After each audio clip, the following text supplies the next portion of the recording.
Dear viewers, we're glad to have you join us today. As the famous historian said, each great reform consisted not in the introduction of something new, but in the destruction of something old. Reforms are needed even now. About the long overdue reforms just now in our program, welcome Henry Keane. The state has the right to self-defense when under armed attack. The response to aggression must be proportionate. This is what Article 51 of the United Nations Charter tells us about, and this very article gave Israel carte blanche after the brutal Hamas attack. The Israel Defense Forces is launching massive strikes on militant positions in the Gaza Strip in the response, and human rights organizations are doing what they were traditionally doing these days, expressing concerns in regard to the humanitarian catastrophe unfolding in particular, and the situation in general in the Middle East. Expressing concerns. Sometimes, oh come on, all of the times. These days it seems to me that this is the sole purpose of the organizations to express concerns and not helping in any other way to solve, or better yet, prevent a situation or what they call conflict, war, what it is war. So how do we deal with all this? Let's talk about what needs to be done to turn concerns into action. Watch this. On October 9th, Israel imposed a total blockade of the Gaza Strip. The region has been left with no food, no water, medicine, fuel and power. Israel's defense minister, Yoav Gallant, said this country was fighting brutal people and is behaving accordingly. We have to understand that the Gaza Strip received most of its electricity from Israel. According to the World Bank, the enclave had one of the highest levels of unemployment around the globe for years in a row. And according to United Nations estimates, approximately 80% of the locals rely on international aid to survive. Israel has relinquished control of Gaza since 2005, but has maintained all levels for land, air and sea blockade of Gaza since 2007. It is Israel that controls the airspace over the enclave and its coastline and regulates any movement of any goods through border checkpoints. The day after Israel's blockade the Gaza Strip, Josep Borrell, the European Union's diplomacy chief, said that Israel has the right to defend itself, but some of its decisions violate international law. All in all,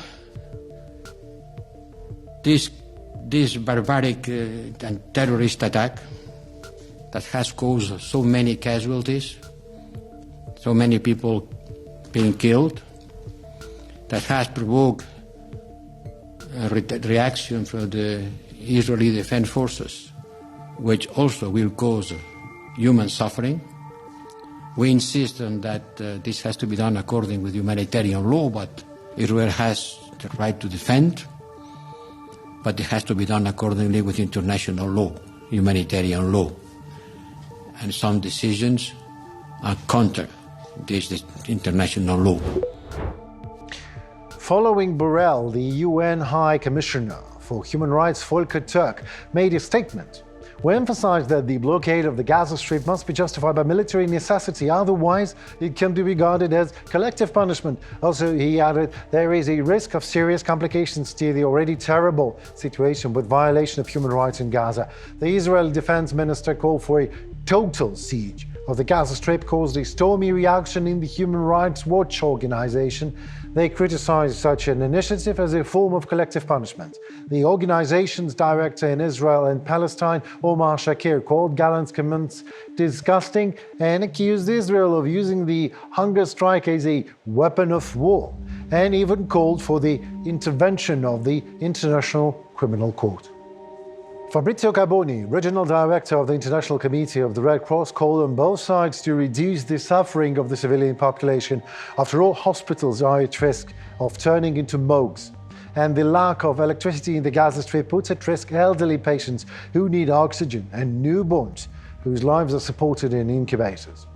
Israeli Energy Minister Israel Katz responded to Carboni's words. Humanitarian aid to Gaza. No electrical switch will be turned on, no water pump will be opened, no fuel truck will enter until the Israeli abductees are returned home. Humanitarianism for humanitarianism, and no one can preach morality for us. Israel Katz, Israeli Energy Minister. China's Foreign Minister Wang Yi said Israel's action went too far in response to the Hamas military invasion. The president of Egypt, a country bordering Israel and the Gaza Strip, accused Israel forces of going beyond self-defense. Abdel Fattah al-Sisi said Israel's response turned into collective punishment for the 2.3 million people in Gaza. At the same time, Egypt is in no hurry for some reason to open its borders with Gaza Strip and help those Palestinians in need. Egypt just talks. Cairo does not want to see the Palestinians on its own territory, despite the loudly announced statement of support. For the Egyptian authorities, allowing Hamas into Egypt means only one thing: the beginning of a civil war. The Palestinians are the social soil of a sort of the enemies of the Egyptian state authorities. And Lebanon and Jordan, already accepted Palestinian refugees, had considerable problems on the matter. That is why the Israeli Defense Forces' ground operations in Gaza can be very, very difficult. 2 million people are squeezed on all sides. They have nowhere to go, and Hamas will for sure use them as hostages. Our guest is on the line. Let's not keep him waiting. Kateryna Romanishyna, psychotherapist in interpersonal psychoanalysis, a member of Ukrainian Association of Psychologists. Kateryna, hello. Hello. The world was always like that, if you ask me. It was always divided into many colors, many parts, many political and religious beliefs, and nations fighting each other. But maybe you can name some specific psychological factors that contributed to the division the most. But I have another tail question to that. What do we do about all this? We are different. How can we find, an interlapping theme? What do we do about our difference? I would like to remember Sigmund Freud, a father of psychoanalysis. Sure. He wrote that, unfortunately, human beings do not have only good love drives, but also death. But we really can do something with that. Really? We can know more about ourselves, and that will help us to introduce this sexual drive, the drive of life. But unfortunately, sometimes happens that the group of people, some nation, they have something like chaotic, a chaos, and that causes a lot of violence, a lot of conflicts, and ended war. But the violence is our part. It's our natural thing, just as well as love. You just told me that, and I feel that. And Sigmund Freud told me and you that this is our part, a natural part of human's life. And why don't we teach children how to treat our own bad side? Why don't we teach them what to do with our aggression? How and when aggression is a proper thing to use in life? Because sometimes it is. Because you have to defend yourself. And we are trying to avoid that. We're trying to be like, these pink unicorns. Maybe we should do something more about it. Maybe we should provide more psychotherapy in schools. That is the way, maybe. I think that one of the reasons why we do not know what to do with the aggression is a lack of education, of course. Right. We can compare our society, Ukrainian society, with European, and it will totally different. I hope that one day I can tell that in Ukrainian schools, in Ukrainian families, will try to teach children how to behave not aggressively, but have this normal, vital aggression. Yeah, because I can express my aggression different ways. For example, I can express it in my words. Yeah, I can talk to people who harming me or who some kind of I don't know, irritated me, yeah? Yeah, But sure. also I can beat him. And that was cause the conflict, and that will not help the situation. It will only provocate another step of aggression. Again. Yeah, and the more... Yeah, yes, please, Yeah. please continue. No, I understand Yeah, you. and yeah, of course, the more aggression we feel, and the less we know what to do with it, it causes conflicts, it causes even worse, as we can see nowadays. But who can imagine this like 10 years ago? Yeah, that in democratic country, okay, almost democratic, yeah, but we are on our way to democracy, can be like a full-scale war. Well, I mean, yeah. Kateryna, if I don't think that the democracy is ever, you can't achieve democracy. There's only way to it, like with the samurai way. But sometimes when you're talking to someone, there is no other way but aggression, because he does not understand, like it is with Islamist word. I'm not saying it Muslim word, I'm saying Islamist. So I believe personally that religion is the root of all evil, the mother of all evil of earth. Do you agree with this? No, I don't. I believe that it can be used as a manipulation. Yeah, it can cause many problems, but not necessary. Really? Religion is only the way of thinking.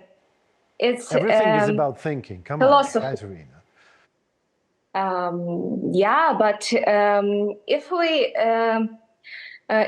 we'll think about, for example, even psychoanalysis or nationalism. Okay, let's talk about nationalism as something which should help country develop and people to love their countries and fellow citizens.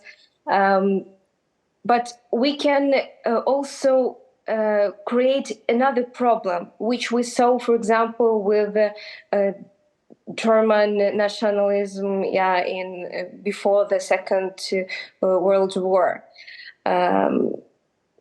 We can cause the discrimination to other nations. We can cause some other problems if we have this idea that it should be the main thing and there is no other opinions. Yeah, religion also has to be like softer in their feeling, maybe, to other opinions. Yeah, when we have one idea which is right and other are not, so it's a totalitarianism. Well, this is it's all nothing about religion. It's nothing. Yeah, but you know that I can't say that all religion people who I know, they are not democratic. They are not. They don't have moral principles. They. I know good people who are religious, but it's nothing about violence or nothing about that. Can you please tell us a story, maybe, when you helped a person with the PTSD or, I don't know, some sort of a mental trauma because of the war? Did you have that story? Yeah, of course. Unfortunately, I have a lot. I can tell about a woman who suffered panic attacks. And they were caused because of the alarms and because, of course, the war. I don't believe that there is a person who didn't feel anxiety when it started. Of course, we felt it was shock. It was unbelievable. And I worked there in one Association for Helping People, and she wrote me that can I help her to deal with this high anxiety. Right. This was not long work, only 10 sessions, but we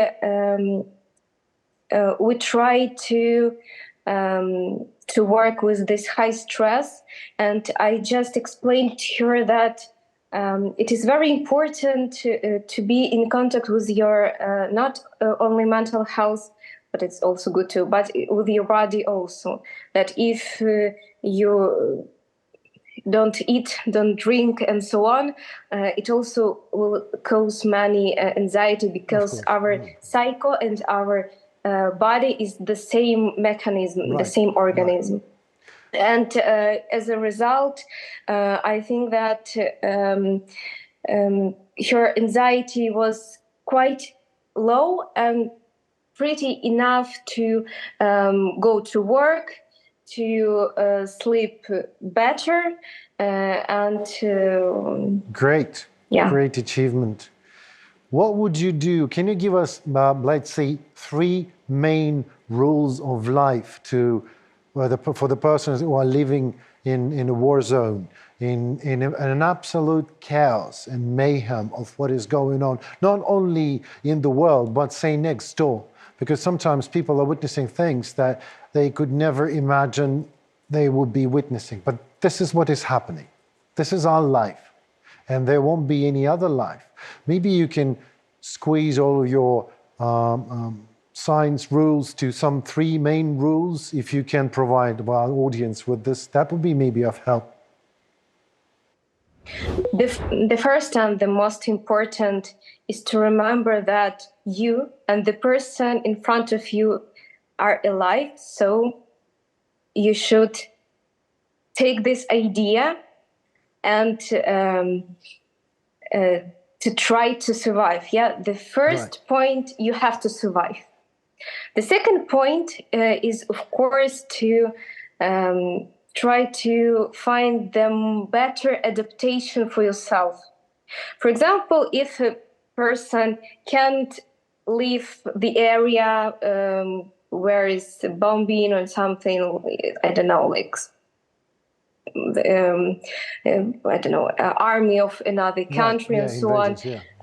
This person can try to find the best solutions which he can, and of course not to blame himself that why I didn't go earlier and so on. You can do this, but later, when the situation will be not so hot. Yes. And the third one, of course, to remember that first of all, we are human beings. We are not animals. We try to be better. We try to battle our own anxiety, anger, and destructive drives. We try to make this sexual drive, the drive of life, to win in our life, at least. Kateryna, I have a lot of questions. How do we implement it? Like, the first aid kit, in every car, the first aid kit for our warriors, for Ukrainian warriors. I would love to have your suggestions written on a paper for everyone who lives in the warring zone and zone of the conflict. So thank you so very much for your time and for what you do for people. Thank you for inviting. Thank you. Watch this. Meanwhile, the United Nations Aid Agency for Palestine refugees in the Middle East is urgently seeking $104 million in humanitarian aid for the Gaza Strip inhabitants. The money would be used for the purchase of food, non-food items, medical assistance, and the purpose of housing and protecting for 250,000 people seeking shelter in the organization's shelters. In regard with the humanitarian crisis in the Gaza Strip and Tel Aviv's compliance to the rules of war, on the eve of his visit to Israel, in his CBS interview spoke President of the United States, President Joe Biden. You do not agree with the Israeli total siege of the Gaza Strip. I'm confident that Israel is going to act under the rules of war. There's a standard that democratic institutions and countries go by. And so I'm confident that there's going to be an ability for the innocents in Gaza to be able to have access to medicine and food and water. Would you support Israeli occupation of Gaza at this point? I think it'd be a big mistake. Look, what happened in Gaza, in my view, is Hamas and the extreme elements of Hamas don't represent all the Palestinian people. And I think that it would be a mistake for Israel to occupy Gaza again. But the going in and taking out the extremists, the Hezbollah is up north, but Hamas down south is a necessary requirement. Watch this. Let us dwell in more detail on the location of the Gaza Strip and why the humanitarian situation that is developing there is almost inevitable. The Gaza Strip is located on the shores of the Mediterranean Sea and borders on Israel and Egypt. It occupies an area about 10 kilometers wide and 41 kilometers long. It is home to just over 2 million people, making it one of the most densely populated areas in the world. The population density in Gaza, according to the latest data, is about 5.5 thousand people per square kilometer. For comparison, this figure in Israel is just 400 people per square kilometer. The Gaza Strip is inhabited by Palestinians, if worth noting, including those who originally lived there, as well as numerous refugees who moved to Gaza from other parts of Israel after the creation of the State of Israel in 1948, and subsequent conflicts between Israelis and Palestinians. When Hamas came to power in 2007, Israel classified the region as enemy territory. Since then, there have been 4 major military clashes. The last one is in 2021. And back then, the Gaza Strip was also balancing on the verge of humanitarian catastrophe, no less. Let us discuss it with our guest. Cormac Smith, former advisor of the Minister of Foreign Affairs of Ukraine, is with us tonight. Hello, Cormac. Henry, hello. It's great to see you again. It's great to see you, sir. My first question is the bombing of Gaza Strip to destroy Hamas military targets a justified action? Can it be justified in that proportion? Look, Henry, I'm going to give a long answer. I do not consider myself qualified to say whether it's justified or not. There are too many people willing to take sides. Some say it is justified, some say it is not justified. What I would say is the attack on innocent Israelis that happened on the 7th of October, the worst attack on Jews since the Holocaust. I don't have words for that. I mean, I go for cruel, I go for barbarous, I go for despicable. All these words fail. And I try to put myself into I have Jewish friends, I have Israeli friends. I try and put myself into their shoes and how I would react if that was my country people were attacked. But then I see what has happened. 1,400 people, I think, perished in those barbarous attacks. And since then, that has doubled for the 3,000 is the latest figure I've heard of mostly innocent Palestinians, women and children have been slaughtered in Israel's reprisal. I just don't feel capable of making a judgment on this. Of course, the killing of that 5,500 people is utterly evil and despicable, no matter where the killing comes from or which side the innocents are on. But I will say this. What has happened, Israel's response has been exactly what Hamas wanted. They are getting exactly what Hamas wanted. And what I would like to talk about is Russia's role in this. Because, I find it very, very strange. And I've just come off another interview in the UK where I spoke about this. I find it very, very strange that so few people are talking about Russia's role. I listened to John Bolton, the former security advisor to Donald Trump back in 2019. I listened to John Bolton being interviewed by one of our top political journalists, Andrew Marr, last night. And, he went right up to Iran. We all know that Iran backs Hamas and the web of relationships between Hamas and Hezbollah and other Islamic fundamentalist terrorist groups. But Bolton went right up to Iran, but stopped short. Now, two things. I have been doing my research for the last 48 hours. I've also been speaking to my contacts, some of them closely connected to our security services.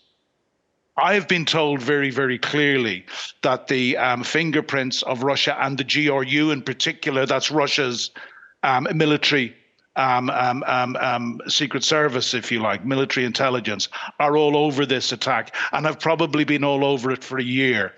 President Zelenskyy came out. Our leaders are not saying anything at the moment. President Zelenskyy came out on the 10th of October and said very, very clearly that Russia's fingerprints were all over this, and we're all over this going back a year.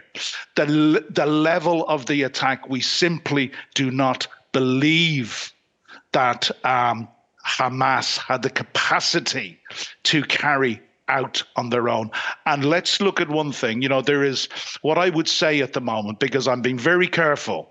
I'm trying to be very careful. There is a huge amount of circumstantial evidence.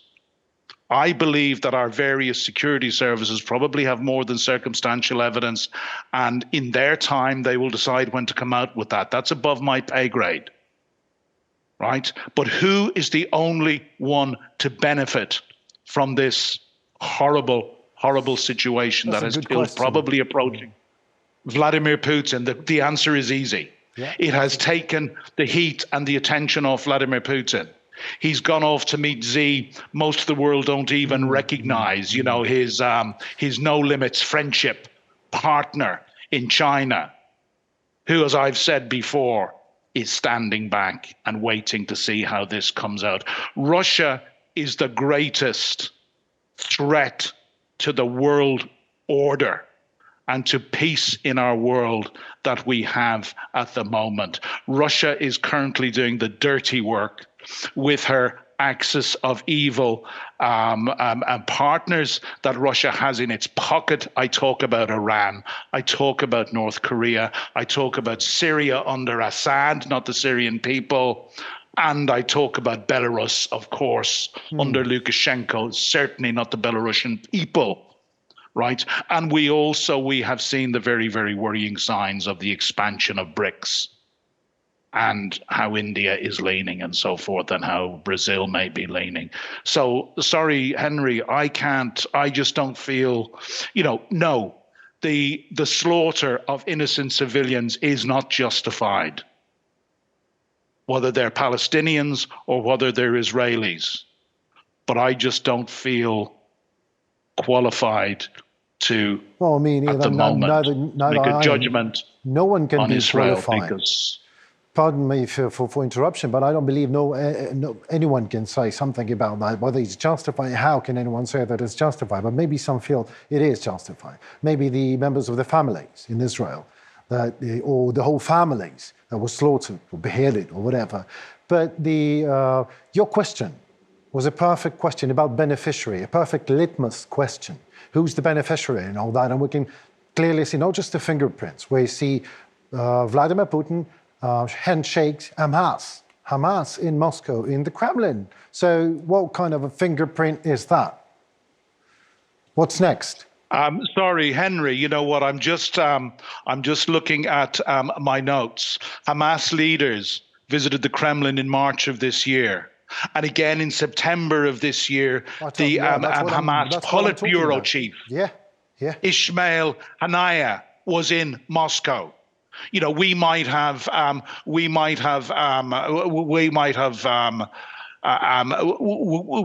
tried to guess at the time what those meetings were about. I think now, as I've said, there's a huge amount of circumstantial evidence. I think our collective security forces probably have a lot more than circumstantial evidence. Why they're not releasing it, when they will release it, is above my pay grade. I can say from my heart, I know that Russia is behind this. Russia's fingerprints are all over it. Russia has form, as you know, for carrying out this sort of operation. Another very interesting point, which, we do have Zelenskyy. President Zelenskyy has been more outspoken. And we also have Ukrainian military intelligence have made it very, very clear that Russia has been in the planning of this for over a year. We don't believe that Hamas could have carried out this on their own. We also have reports, Henry, of Western weapons being supplied to Hamas. Now, these are Western weapons captured in Ukraine from Ukrainian soldiers who have been taken prisoner or have been overrun or defeated. And we have seen the massive amount of disinformation. And Henry, you and I know that Russia is the country that lies on an industrial scale. They are the world masters in disinformation. And we're seeing this pattern arise. And I'm afraid that the attack on the hospital is now bearing all the hallmarks of that. Look, as it's you, let me make a confession. I jumped too quick a couple of days ago, and I put out a tweet comparing the attack on the hospital to the bombing of the theater in Mariupol. Because immediately I was sucker punched because the mainstream media, the New York Times, Sky News, and many, many others immediately reported on the word of Hamas that this was a Israeli strike. It is now looking, and I'm still not going to say, but it is now looking on the balance of possibility that it was a rocket that originated inside Gaza. But, as the great Garry Kasparov, the former chess grandmaster, who is one of the most outspoken and articulate and trustworthy Russian dissidents in the West, said in the last 24 hours, the damage is done. The PR coup has been won already, and we can see that, because this is why I would not answer your question, because I'm listening to the news and looking. People are believing what they want to believe on this. Evidence is going out the window. When I used to work. Yeah, well, the next question is not actually, which was not on my list, but what role should United Nations play? What are they doing now? And my guests often say that the reform of the United Nations is overdue and the body is not effective. Maybe this is the chance to make it finally work. Well, look, I have, and from somebody who had a one-time diplomatic career spanning just under 2 years. I believe the United Nations is a eunuch. They are completely ineffective in this. I am told that Brazil is currently drafting a resolution to go before the United Nations Security Council to gain a ceasefire, etc., etc. And this, of course, would need the support of Russia. China may well support. My own view is that given Russia's involvement in this, even if Russia were to support any resolution, we know they would be doing that for their own nefarious ends. There can be no working with Russia by nations of the civilized world at the moment, is my point. Yes, the United Nations needs to be fundamentally reformed. It is being the Security Council in particular is being held to ransom. I personally do not believe that the United Nations can be effective in resolving this. I would love to be proven wrong, and I am not a great authority on this. I'm giving you my unspun opinion here. I do not personally see a huge role for the United Nations. What kind of authority you really need to be to observing an absolute nothing? I mean, nothing is happening from United Nations but deep concerns. Whatever happens, The war in Ukraine, What have deepest concerns. What have the United Nations done in 21 months since the war, since the illegal genocidal invasion of Ukraine and the slaughter of hundreds of thousands of Ukrainians? No. What have they done? Tell me. I can tell you, they spent a huge amount of money. Yeah. So no, I mean, a former United Nations diplomat, I had basically, I think, broken off relations with only yesterday, because he told me he wouldn't engage with me on this anymore. And when I said that Russia needed to be defeated, neutered, and isolated completely, he accused me of genocidal language. I wished him good luck. I'm not interested. You know, he was vaunting. He's vaunting this great resolution, which he tells me Brazil is currently drafting, and you know that all else, that nothing, that the solution in Gaza now takes precedence above all else. No, it doesn't. Defeating Russia takes precedence above all else, because what we need to do is we need to go to the source, and Russia, I believe, and all the research I've been able to do, and what the Ukrainians believe, Russia is the source of this. Yeah, Russia needs to be defeated. You know, Cormac, I have a way to test it. Let's isolate Russia completely and defeat it on the battlefield and see what happens. Let's see how Hamas will act. Let's see, maybe the war would cease. Maybe we don't need to. Let's see if Putin. Yeah. Let's see if Putin can survive defeat in Russia. Yeah, you know, Joe Biden was right. I think it was March of last year when and he took a lot of criticism, and even his own White House tried to walk back on his comments. He said this man cannot stay in power, and immediately said, "Oh, you know, he's overstepping himself. He's talking about regime change." Right. No, I was very clear to me when I listened to him. I was on holiday in Spain at the time, Gran Canaria. It was very clear that he was saying, you know, it's the Russian people who must bring about the downfall of Vladimir Putin. I very much doubt if defeat on the battlefield in Ukraine, if Putin could survive that. You know, I presume you know that Ukraine has finally been given the American ATACMS system.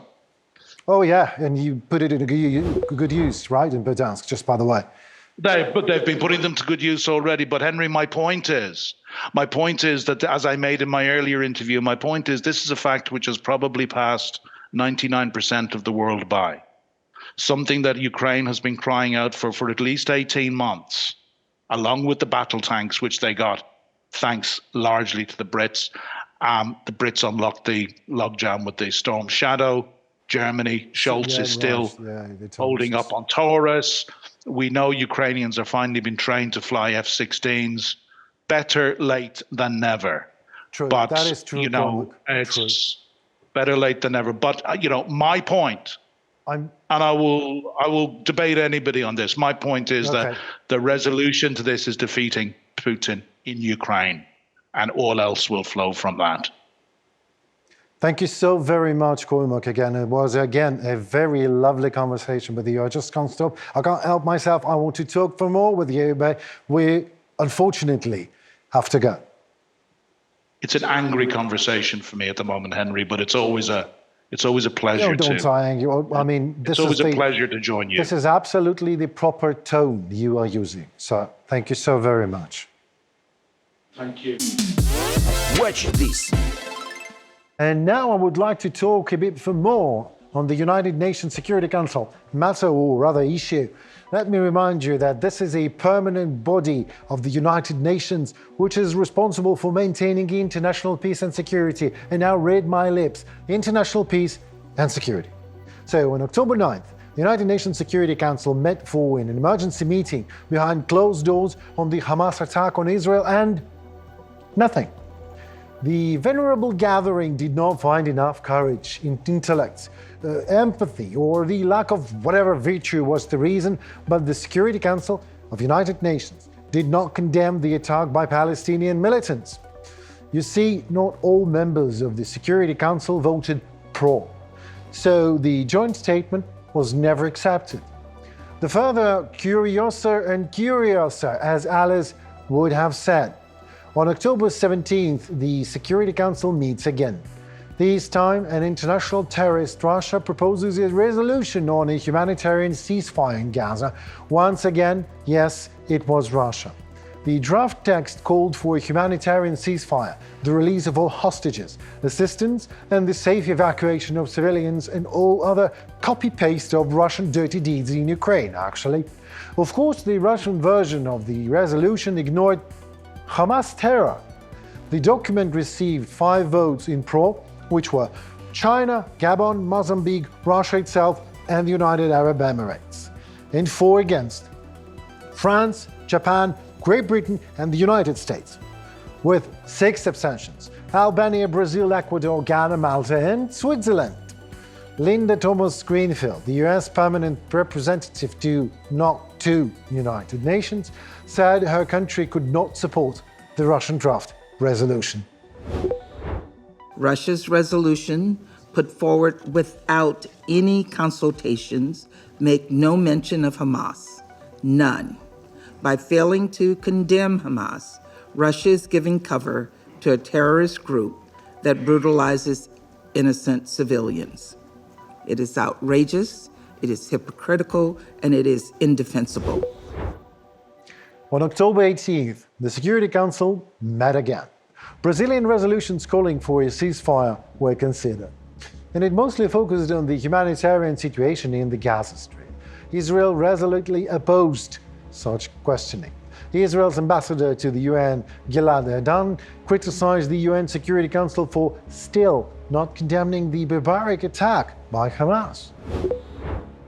You have not condemned, as a council, Hamas's brutal terror attack. It is really unfathomable. You cannot unite even on that basic thing. You are not focused on what needs to be done to free Gaza from Hamas and ensure that the oppression of the Gazan people by their tyrants ends. Instead, the Council is fixated only on humanitarian corridors and aid. Where was the Council when Hamas exploited the billions of dollars in international aid to embed terror infrastructure within and below densely populated residential areas? Where were you? Where was the UN? The UN knew all of this, but it remained silent. Hamas then spent the following 17 years terrorizing Israel by firing tens of thousands of rockets indiscriminately at Israeli towns and cities, while hiding behind their own civilians. Where has the Council been? Watch this. Our guest is here, and we have a lot of questions, actually. Our guest, Peeter Taim, political scientist. Hello, Peter. Hello, good afternoon. Good afternoon. My question: why does not the United Nations Security Council react immediately to immediate needs, to urgent situations, to extreme emergencies like those that recently developed with Israel and the Gaza Strip? Why?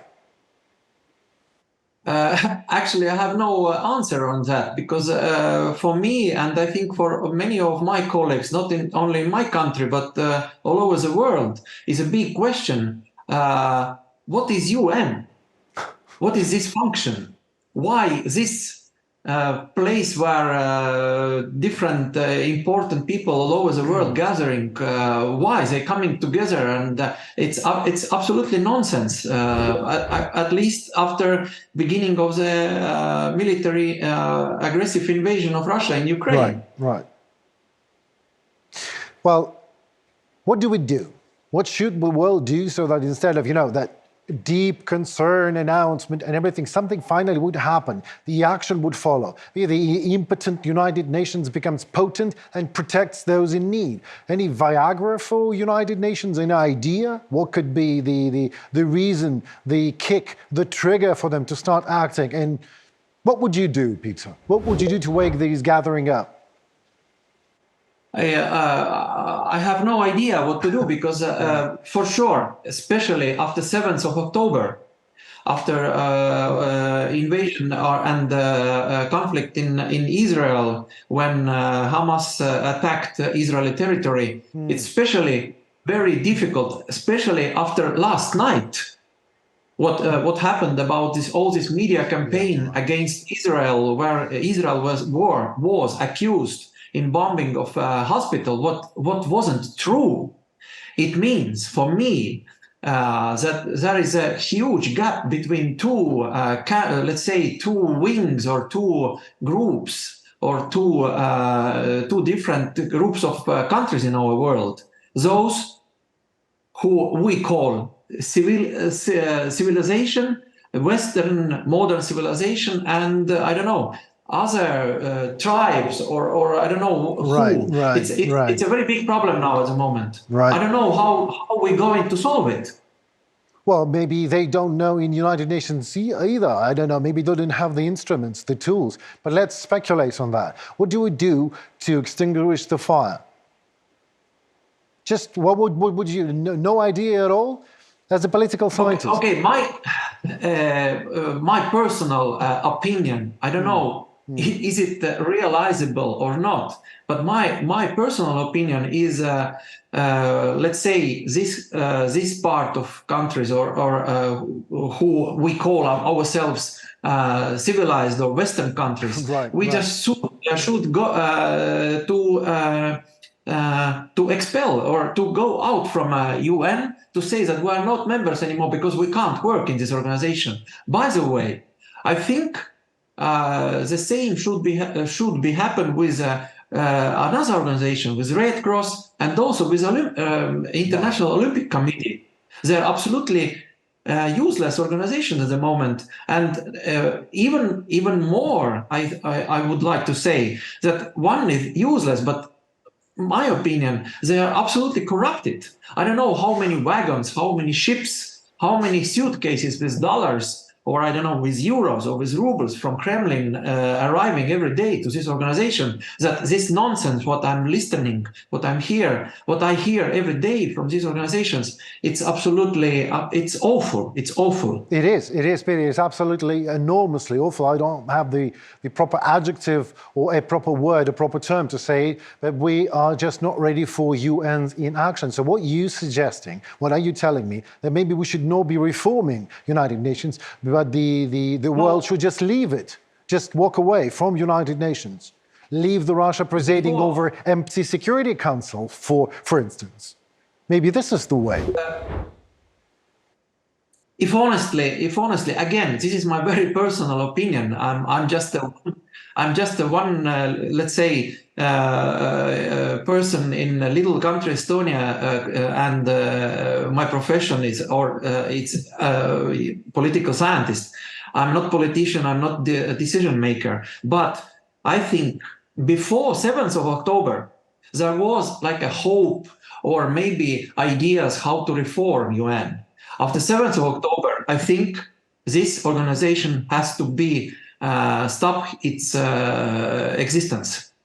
We need a new coalition, new scheme or new framework of, let's call again them civilized countries or Western countries or let's say normal countries.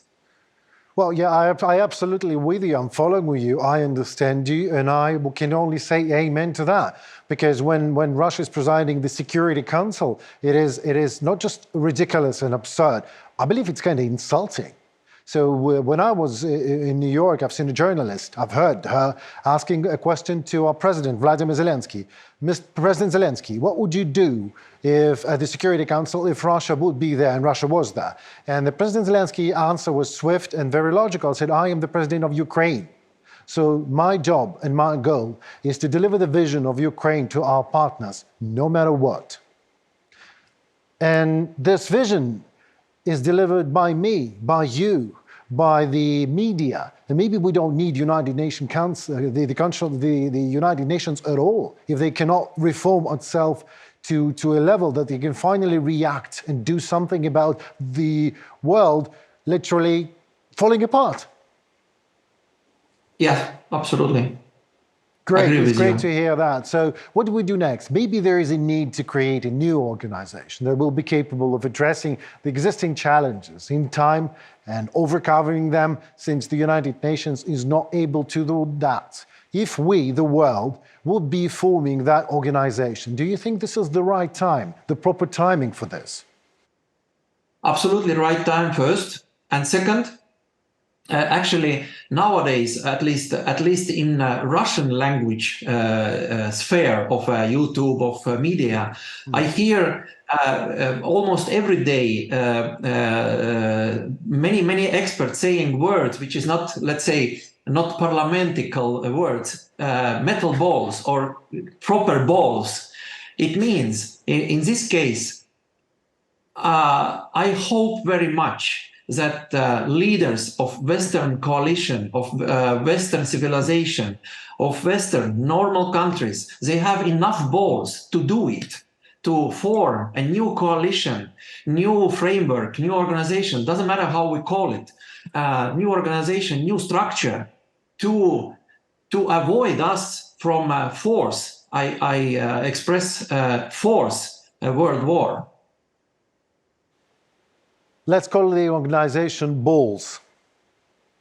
Yes. Okay, great. Maybe that would be the balls, not bullocks. Coalition with leaders with balls. Yeah, exactly. And first you have to be tested for it. If you have once, you're admitted. All right, so your verdict is very clear. It's not actually an answer, pardon me, not a question, but an answer. No reformation, but demolition and new organization that will finally act for the sake of the world's safety. Thank you very much for your time and intelligence. And now it's time to ask artificial intelligence a hard question. What would be the world without the United Nations? A world without the United Nations would be significantly different in various ways. Reduced international cooperation. The UN plays a pivotal role in facilitating international cooperation and diplomacy. Without it, the mechanisms for resolving disputes and addressing global challenges would be less formalized and less effective. Humanitarian aid.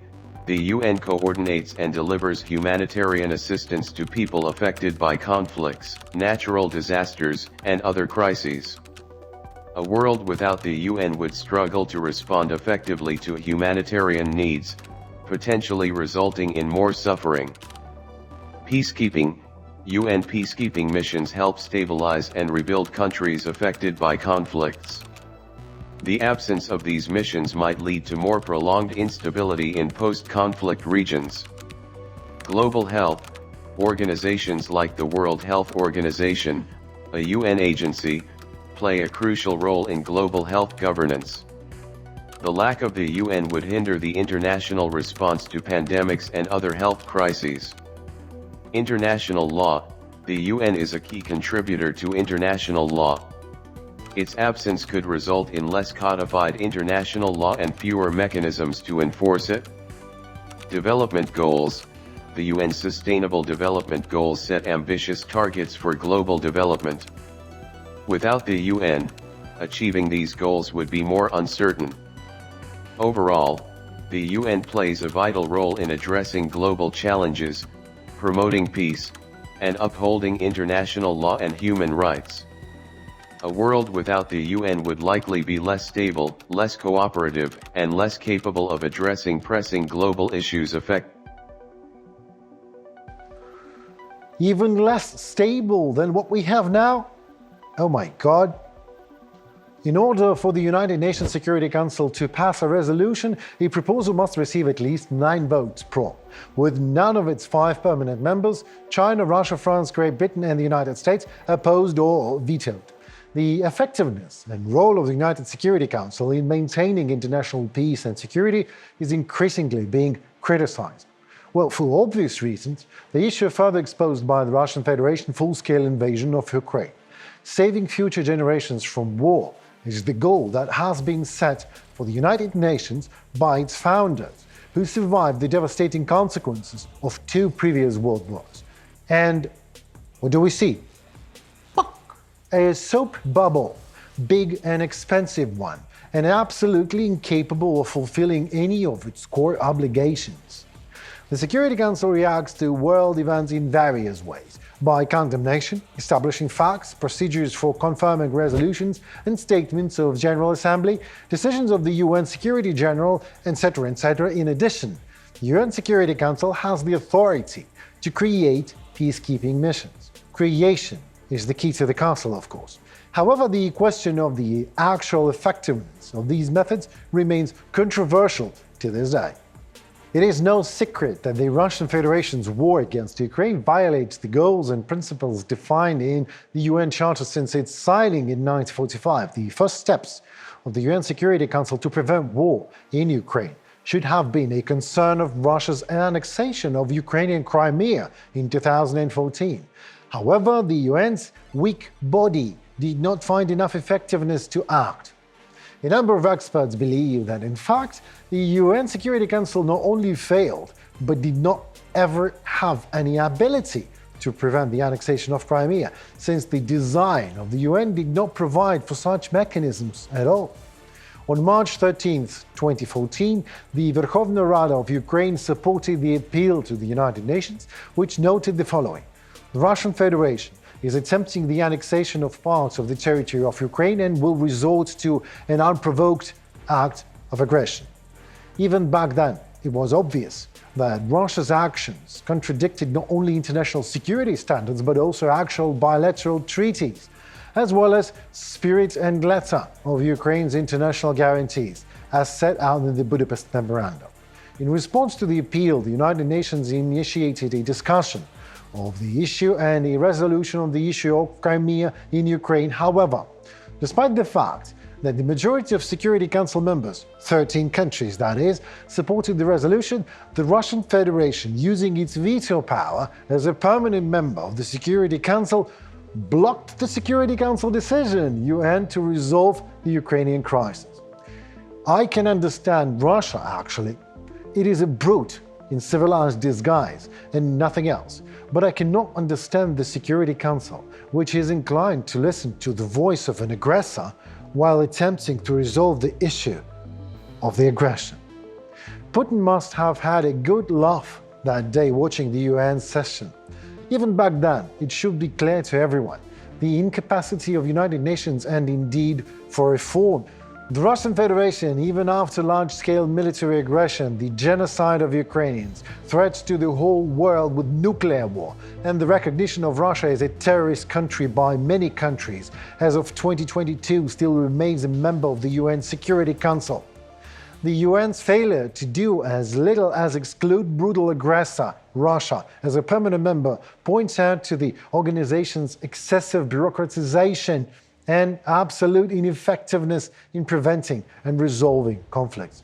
In September this year, President of Ukraine, Volodymyr Zelenskyy, called on the world community to recognize that the United Nations is a dead end in almost all senses of the word on aggression, and humanity no longer pins its hopes on the UN when it comes to protecting the sovereign borders of nations.